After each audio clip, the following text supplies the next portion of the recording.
करता हूँ आप सब बहुत अच्छे होंगे। मेरा नाम है सिद्धांत अग्निहोत्री। स्टडी ग्लोस पे आपका बहुत बहुत स्वागत है। आज हम दोस्तों बड़े इंपॉर्टेंट टॉपिक की बात करेंगे।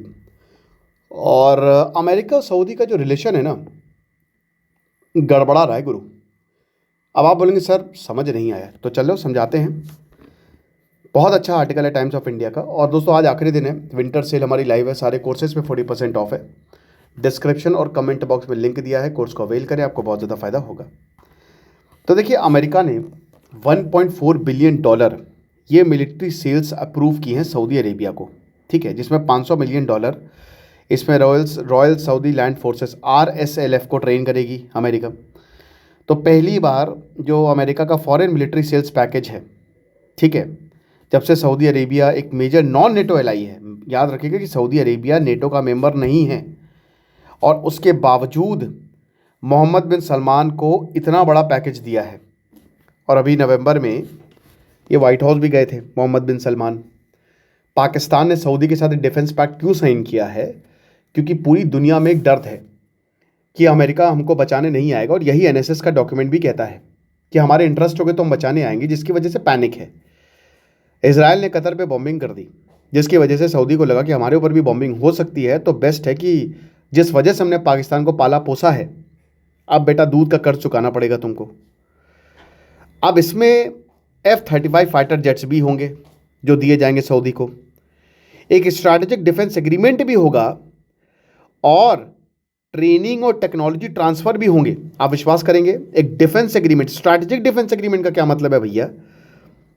कि अमेरिका पे हमला होगा तो सऊदी आएगा। अमेरिका को किसी की ज़रूरत है? सऊदी पे हमला होगा तो अमेरिका आएगा। तो ये मूव क्या रीअफर्म कर रहे हैं कि सऊदी अरेबिया जो है वो प्राइमरी डिफेंस सप्लायर है मेरे भाई, आप समझ रहे हो।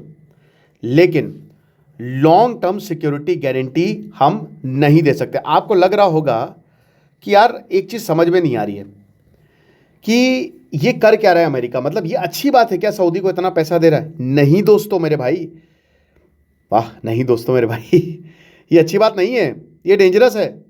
सऊदी की बैंड बजी हुई है भाई। डिफेंस रिलेशनशिप एक ट्रांजैक्शनल बार्गेन दिखाता है, स्ट्रैटेजिक कन्वर्जेंस नहीं। और यही दोस्तों है भी एक तरीके से। सऊदी में भी जैसे जॉन केराकॉव बोलते हैं कि वहाँ पे अमेरिका को एक दुश्मनी देखा जाता है, वो तो पैसे का लेन देन है, इसलिए बातें हो रही हैं। एक हाथ दे दूसरे हाथ ले, कोई स्ट्रैटेजिक कन्वर्जेंस नहीं है। धुरंधर को गल्फ कंट्रीज ने बैन कर दिया, तो दिल किसकी तरफ धड़क रहा आप देख सकते हैं। ट्रंप एडमिनिस्ट्रेशन ने आर्म सेल्स को प्रायोरिटाइज किया है, अमेरिका के डिफेंस इंडस्ट्री बेनिफिट्स को प्रायोरिटाइज किया है, ठीक है। और वो कह रहे हैं कि गल्फ में ज़्यादा से ज़्यादा हथियार बेचो और ट्रूप्स भी रखो। लेकिन दोस्तों इसकी एक बात समझिए, अभी तक अमेरिका सिक्योरिटी गारंटी देता था, तो जितने भी गल्फ कंट्रीज़ हैं ये आराम से अपनी इकोनॉमी पे फोकस करते थे। लेकिन अब ऐसा नहीं है, अब ऐसा बिल्कुल भी नहीं है दोस्तों। अब अमेरिका जो है वो किसी की भी गारंटी नहीं ले रहा है, कह रहा है भाई पैसे दो और हम तुमको हथियार देने और अपनी रक्षा खुद करो।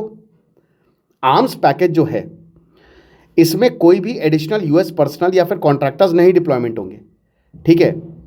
कि भाई ऐसा नहीं है कि हम आपके ट्रूप्स भेजेंगे आपके यहाँ पे। वैसे ही गल्फ में अच्छे खासे, सबसे ज़्यादा गल्फ में ये ट्रूप अमेरिका वेपन्स बेचेगा, ठीक है।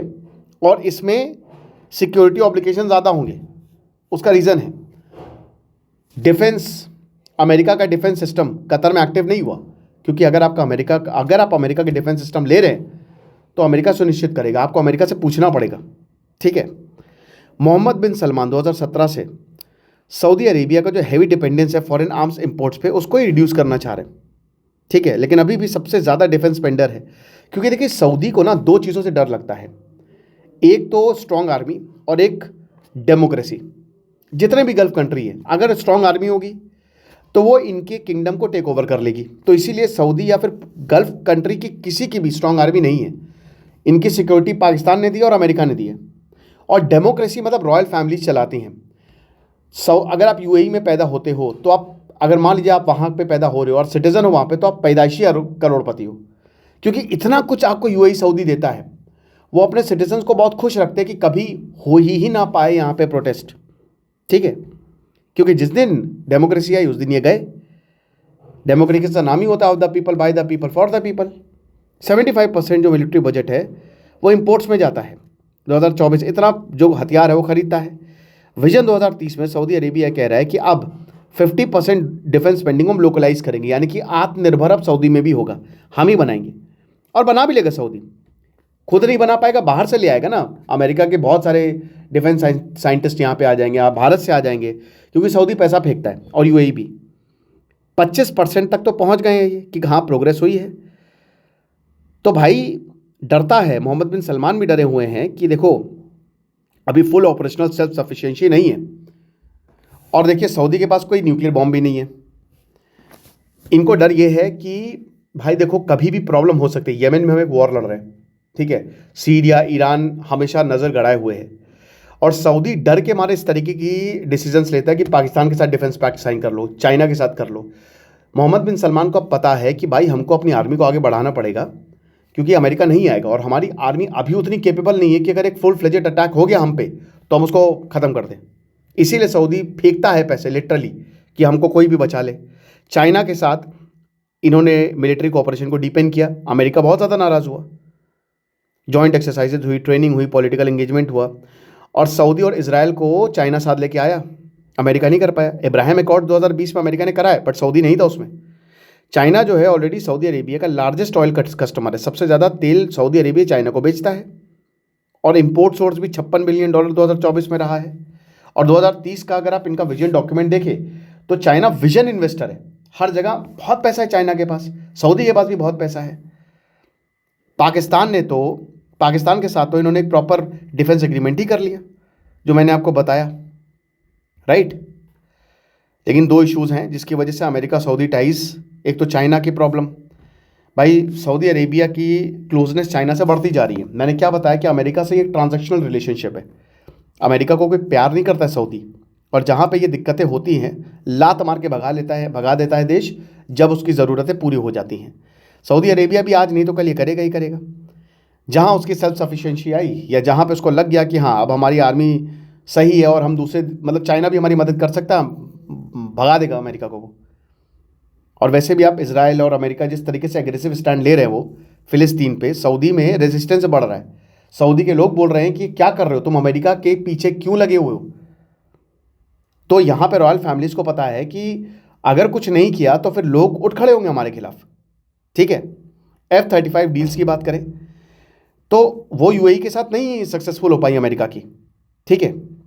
और यही अमेरिका का जो जैसा मैंने बताया कि जो मिलिट्री एज है इसराइल की, और इसराइल कभी भी किसी पर हमला कर सकता है, इसराइल बंधा नहीं है, अमेरिका भी इसको रोक नहीं पाएगा, और अमेरिका किसी को हमला करने भी नहीं देगा। और उसके बाद इसराइल का जो नॉर्मलाइजेशन है, सऊदी ने इब्राहिम अकॉर्ड्स को नहीं ज्वाइन किया, तो मेजर डिसअपॉइंटमेंट था ये प्रेसिडेंट ट्रंप के लिए। जब तक अमेरिका सिक्योरिटी गारंटी नहीं देगा इसराइल के खिलाफ सऊदी को, तब तक वो नहीं ज्वाइन करेगा, क्योंकि भाई ultimately Saudi is the leader of Islamic world, और फिलिस्तीन भी सऊदी की जिम्मेदारी है, समझ रहे हो। तो ये जो आपको दिख रहा है ना, कमर्शियली तो स्ट्रांग है, पैसे का लेन देन बहुत है, 1932 में सऊदी बना और तब से अमेरिका को खूब बेच रहा है, लेकिन स्ट्रैटेजिकली कुछ नहीं है इनके पास, और आज नहीं तो कल ये टूट जाएगा, और ये सबको पता है। आपको क्या लगता है मुझे कमेंट बॉक्स में बताइएगा। विंटर सेल हमारी लाइव है, इसको आप अवेल कर सकते हैं, लास्ट डे है, सारे कोर्सेज पे 40% ऑफ है। विंटर कूपन कोड यूज़ करें। खुश रहे, पढ़ते रहे, देश सिद्धांत तक नहीं होती, साइनिंग ऑफ।